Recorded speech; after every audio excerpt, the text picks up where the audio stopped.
Magandang hapon mga kalakbay sa Daan ng Katotohanan. Welcome ka sa aking YouTube channel ng Daan ng Katotohanan. At dito tayo sa ilalim ng kubo para tayo po ay maginhawahan sa tanghaling ito.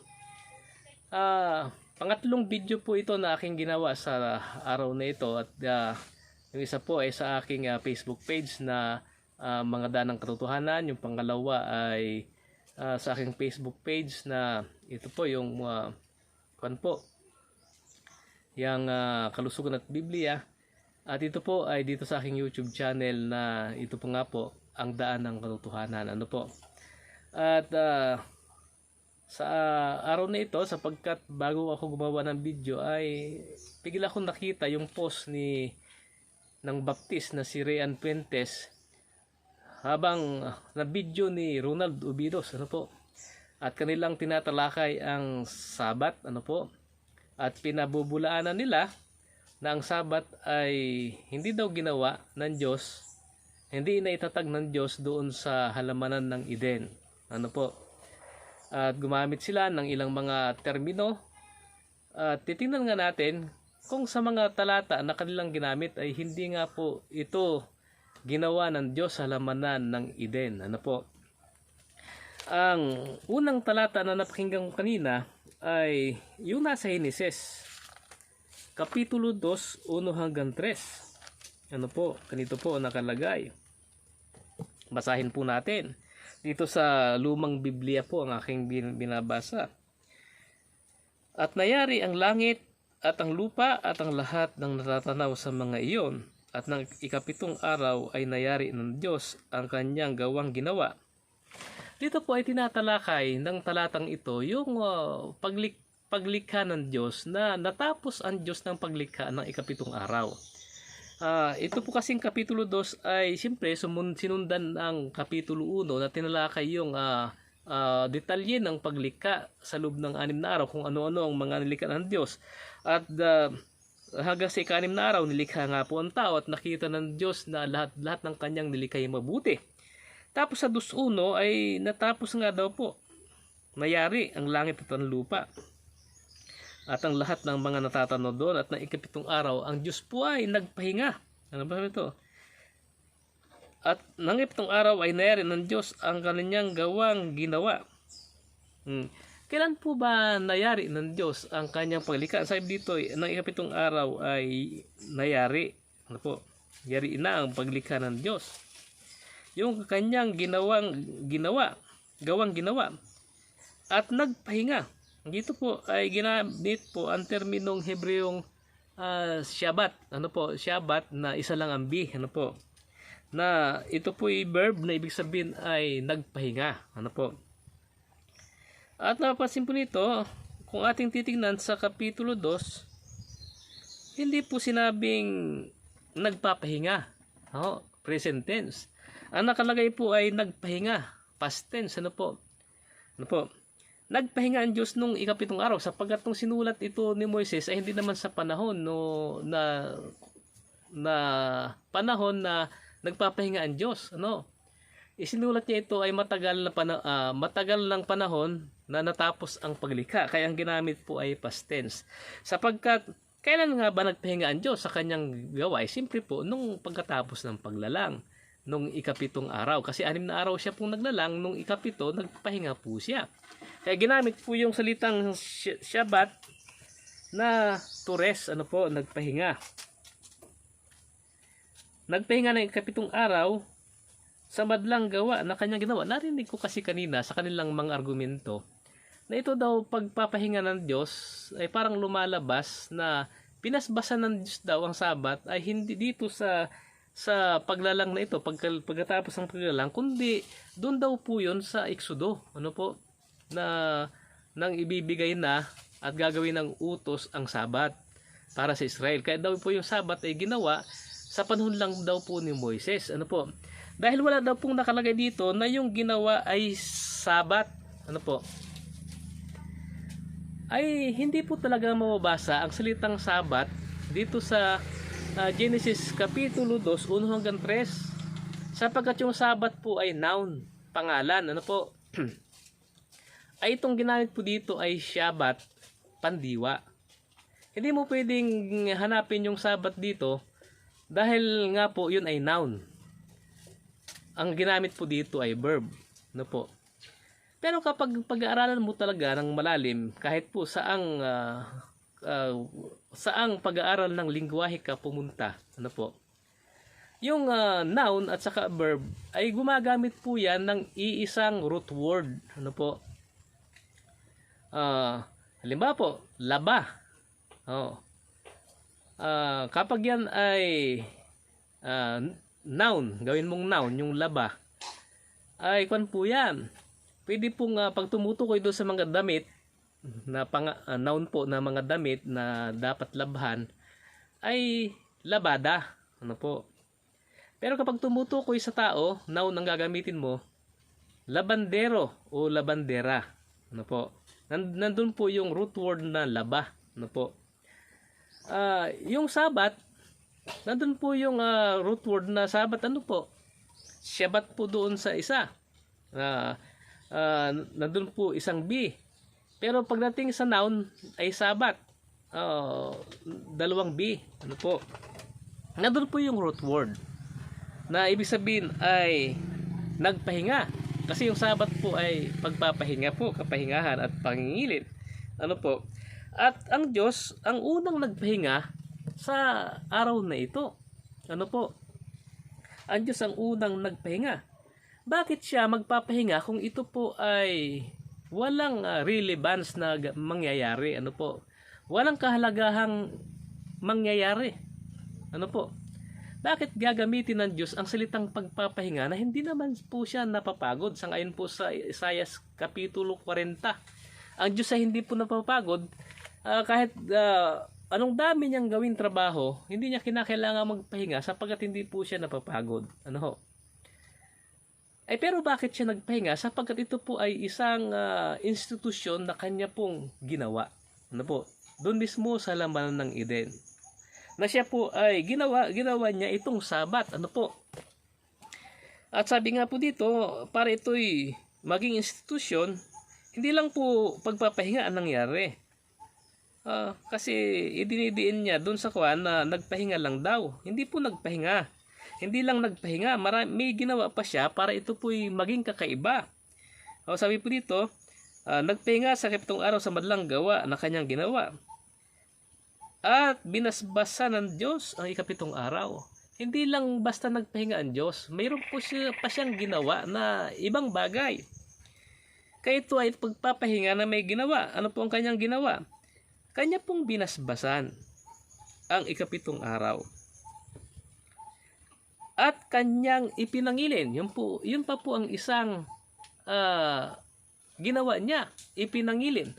Ang salitang ipangilin ay galing po, ang ibig sabihin po dito ay ingatang banal. Kanya, ibig sabihin ay kanya pong ginawang banal ng araw ng Sabat. Kaya ito po ay hindi institusyon na ginawa ng Diyos. Ang ibig bang sabihin ay doon lang sa kapanahunan ni Moises ginawang banal ito? Aba hindi po. Ginawa na niya itong banal pagkatapos pa ng kanyang paglikha. Pagkatapos ng 6 na araw. Kanya po itong ginawang banal. Ang ginamit po ay ipinangilin. Ano po? Bakit ginawang banal? Sapagkat siyang ipinagpahinga ng Diyos sa madlang gawang kanyang nilikha at ginawa. Yan. Kaya nga po, napaka ganda po nito. Ano ho? Na hindi lang pagpapahinga ang ginawa ng Diyos. Ano po? Kanya pong binasbasan at bukod po diyan ay kanya pong ipinangilin. Kaya ito po ay isang institusyon. Ano po?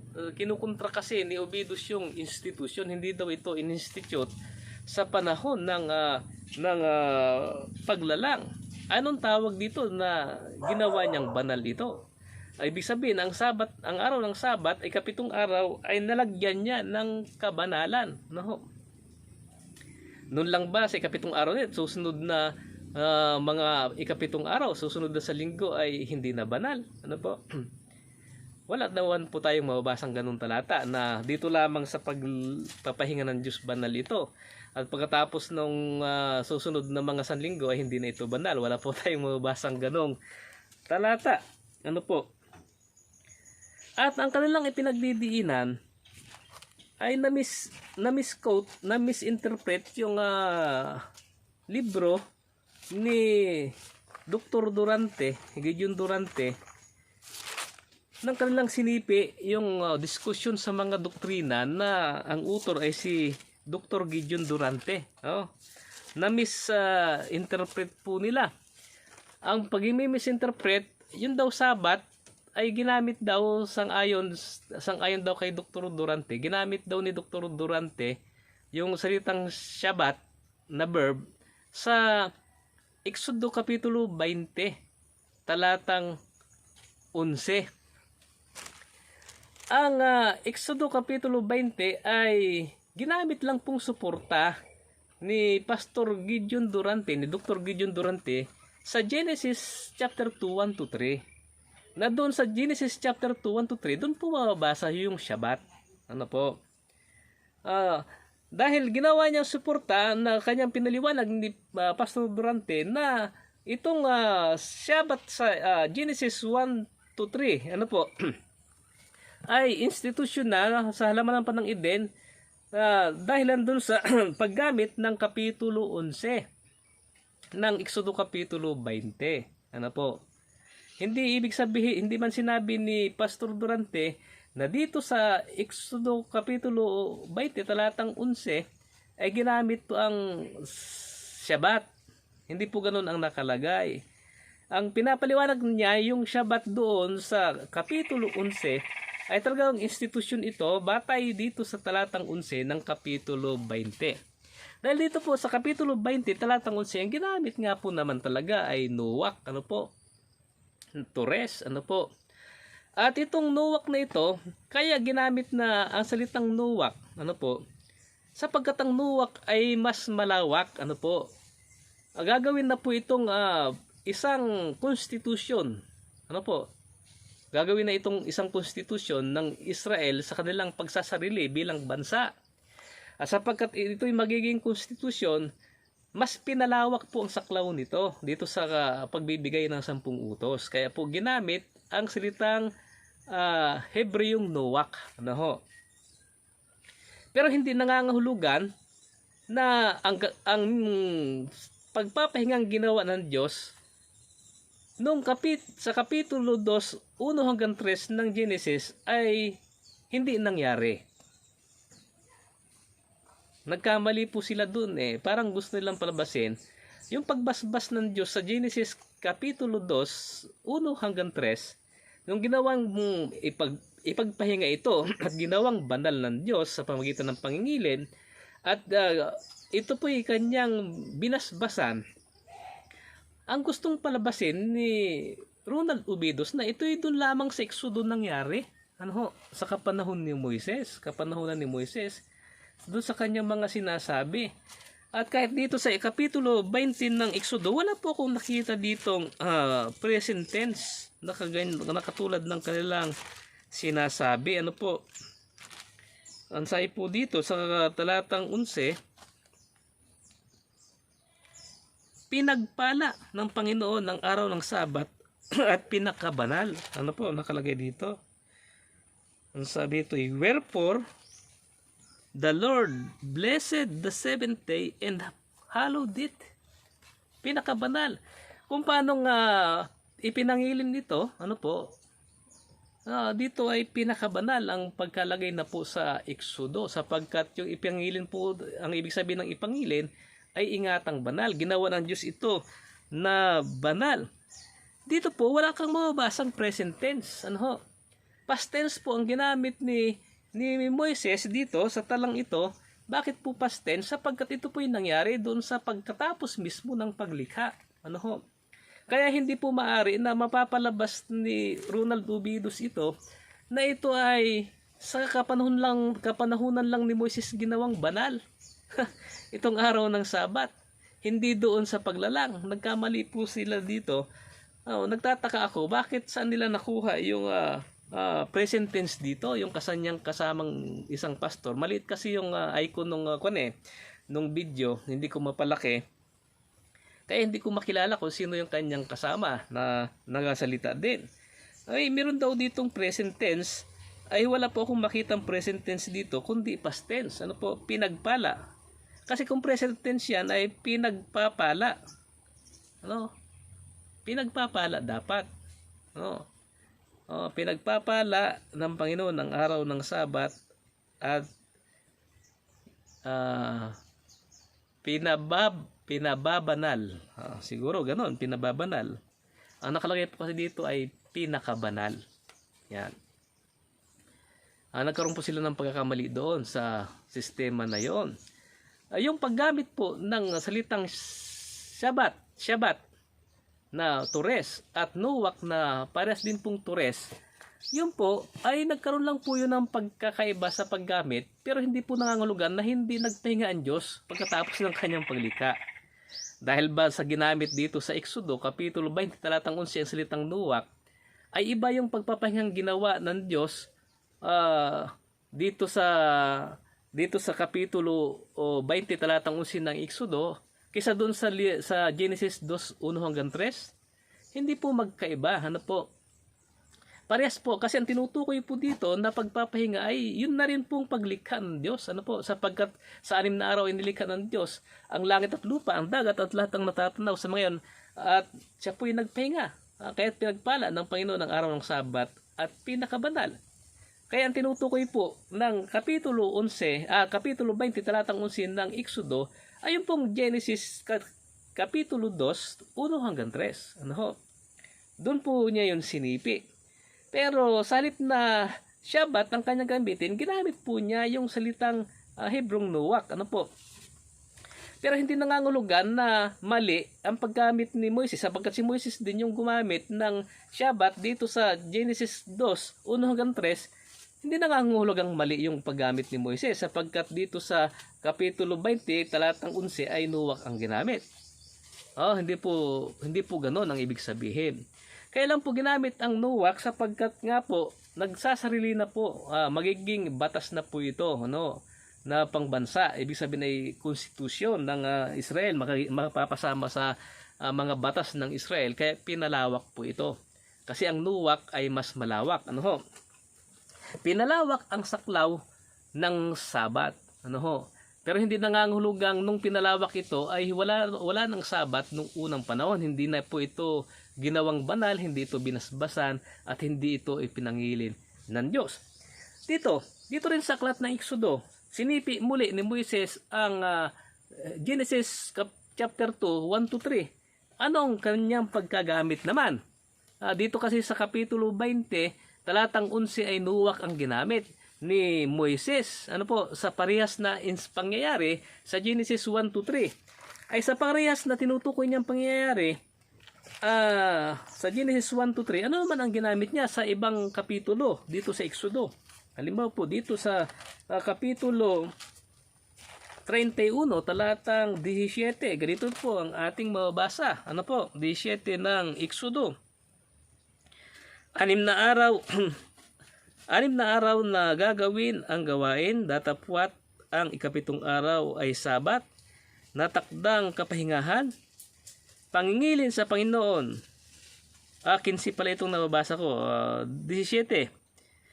Ito isang tanda sa akin at sa mga anak ng Israel magpakilanman, sapagkat sa 6 na araw ay ginawa ng Panginoon ang langit at lupa, at ng 7 araw ay nagpahinga at naginhawahan. Yung salitang nagpahinga dito sa Tagalog ay galing naman po ito sa wikang Hebreong Shabbat. Verb to rest. Bilang pagsipi din po doon sa Genesis chapter 2:1-3. Dito sa Exodo, kapitulo at sa aklat na Exodo, 2 beses pong sinipi. Yung Genesis 1-3, na gumamit si Moises ng 2 magkabukod na salita doon sa salitang Tures. Ang isa ay Shabbat na original sa Genesis 2:1-3, at yung isa ay Nuwak nung binigay na po ang 10 utos kay Moises. ginamit na po yung nuwak dahil pinalawak na po ito. Hindi na po Shabbat ang ginamit sapagkat gagawin na po itong batas sa Israel. Ano po? Hindi na po ito basta-basta lamang Sabat, ano po, na dating nangyayari nung unang panahon. Oh. Kagaya po halimbawa sa Exodo Kapitulo 16, ano po, sinusunod nila ang Sabat at nung ito po isulat na bilang sa 10 utos, hindi na Shabbat ang ginamit kundi nuwak na. Pero sa mga huling kapitulo sa 31, ibinalik muli ni Moises ang referensya doon siya sa paggamit ng Shabbat. Na kanyang ginamit din dito sa Kapitulo 2, 1-3 ng Exodo. Ibig sabihin, yun po ang nakikita ko pong dahilan na na-miss ni Ronald Ubidos. Ano po? Kaya po kanyang ipinapaliwanag ay sa lang ito, sa Exodo lang po ginawa. Sa Exodo lang ginamit yung nuwak. Sa Exodo 20 talatang 11 lang ginamit yung nuwak na tumukoy sa Sabat. Pero sa ibang mga talata, ang gamit din po yung Shabbat. Yun po ang tutunon. Hindi nangangulugan na porke ginamit ang nuwak sa Kapitulo 20 talatang 11 ay hindi na nagpahinga ang Diyos noong pagkatapos ng kanyang paglalang ng ikapitong araw. Nagpahinga po siya. At ang kanya pong pagpapahinga ay ginawa po niyang special na araw ito dahil kanya pong pinagpahinga, binasbasan at kanya pong ipinangilin. Yun po. Dito sa Exodo, yung pangingilin ay nakalagay ginawang banal. Ano po? Kaya nga po sa nakalagay ay alalahanin mong araw ng Sabat upang ipangilin sa Tagalog, pero sa English ay remember the Sabbath day to keep it holy. Ingatan itong banal. Ano po? Sapagkat ito po ay ipinangilin ng Diyos. Ang ibig sabihin ng pinangilin ay ginawang banal. Yun po. Kaya hindi po yun magkaiba. Ano po? At ang pinagkunan ng 10 utos na dahilan kung bakit ginamit ang salitang nuwak ay sapagkat ang Diyos ay lumikha ng sanlibutan ito sa loob ng 6 na araw. Bumalik po doon sa Genesis 2:1-3 na po, na ginawa ng Diyos na magpahinga. Ibig sabihin ay naging institusyon na ito noon pa sa umpisa. Ano po? Kaya ang ginamit po yung remember.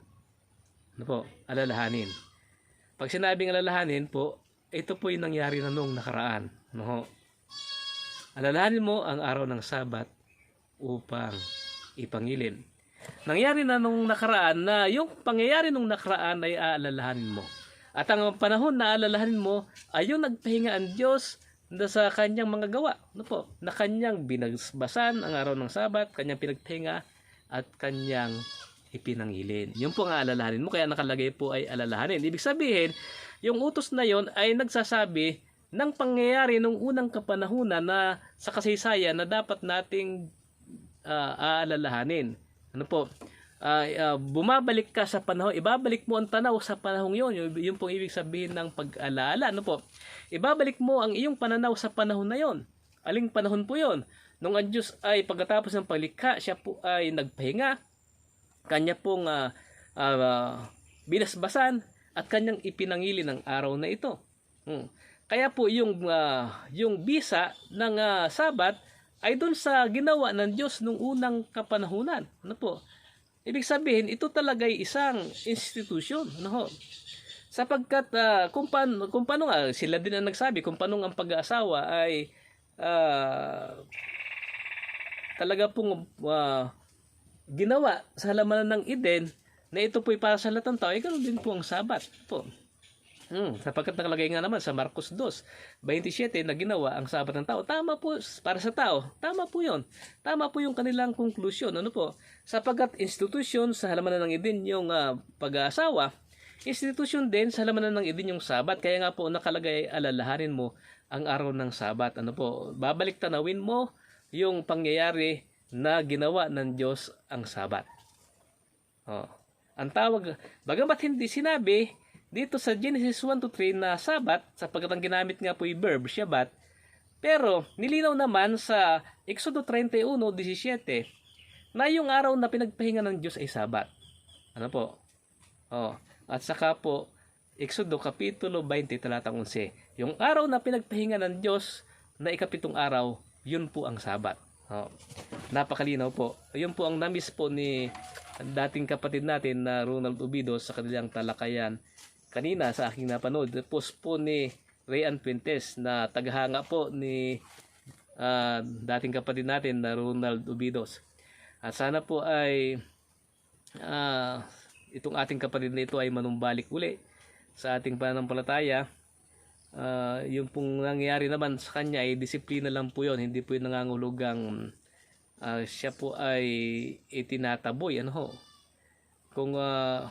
Kung mayroong nagtataboy ay nagkamali po yung naggumawa po noon na tinaboy siya. Ano po, dahil nakagawa. Natural po sa isang tao na mayroong mga kahinaan po kasi tayo.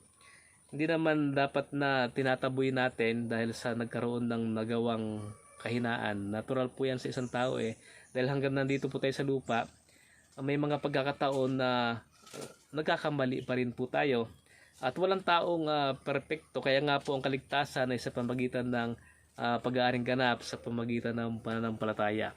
At nawa yung nagbuyo sa ating kapatid na ito na makagawa ng ganong bagay. Lalo pa siya, salip na siya ay manumbalik ay lalo pang lumayo ay kahabagan tayo sama-sama ng ating Panginoon. Ano po. At dito po natapos yung atin pong pagtalakay do sa aking narinig na video kanina at sana po ito'y makatulong sa mga makakapanood ng video na yon. Ang kapayapaan po ng Panginoon ay sumaating lahat.